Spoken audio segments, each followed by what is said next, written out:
शाम का वक्त था जब राज और उसकी पत्नी मीरा एक पुरानी हवेली में पहुंचे।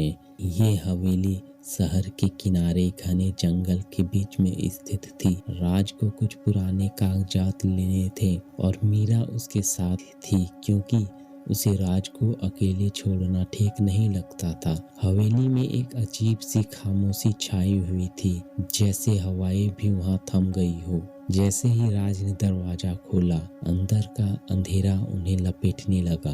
पुरानी लकड़ी की दरवाजे की कर कर की आवाज वहां की सर्द हवा में मिलकर और भी भयानक लग रही थी। दिए जलाने के बाद मीरा ने देखा कि हवेली की दीवारों पर अजीब सी तस्वीरें बनी हुई थी। उन तस्वीरों की आंखें मानो उन्हीं पर टिकी थी, पलकें झपकाए बिना।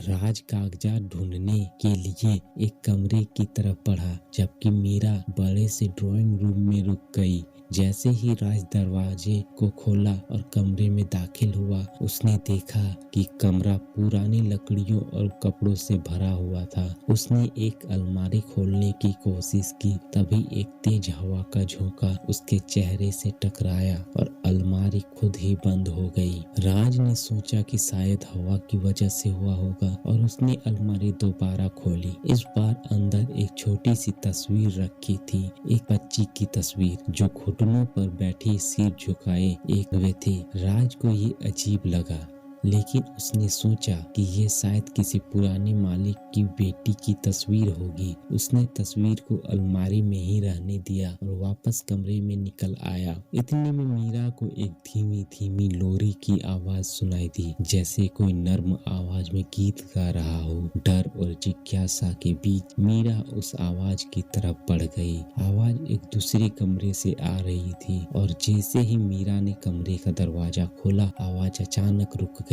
उसने देखा कि सामने एक बड़ी भारी सी कुर्सी थी जो धीरे धीरे हिल रही थी, जैसे कोई अभी अभी वहां से उठा हो। तभी राज वहां पहुंचा और वापस मीरा के पास आया और बोला, मीरा, हमें यहाँ से चलना चाहिए, कुछ ठीक नहीं लग रहा। लेकिन मीरा का चेहरा पीला पड़ चुका था। वह कुछ कह नहीं पा रही थी और सिर्फ कुर्सी की तरफ इशारा कर रही थी। राज ने मुड़कर देखा और देखा कि कुर्सी अपने आप हिल रही थी। अचानक उन्हें हल्के कदमों की आहट सुनाई दी जो धीरे धीरे उनके पास आ रही थी। राज ने अपनी टॉर्च उस दिशा में की और उसने देखा कि एक सफेद साया धीरे धीरे उसकी ओर बढ़ रहा था। मीरा और राज ने डर के मारे पलटकर भागने की कोशिश की, लेकिन दरवाजा अपने आप बंद हो गया। अचानक वही बच्ची जो तस्वीर में थी उसके सामने आ गई। उसने अपने हाथ में वही तस्वीर पकड़ रखी थी और गहरी आवाज में बोली, मुझे वो वापस चाहिए जो तुमने ले लिया है।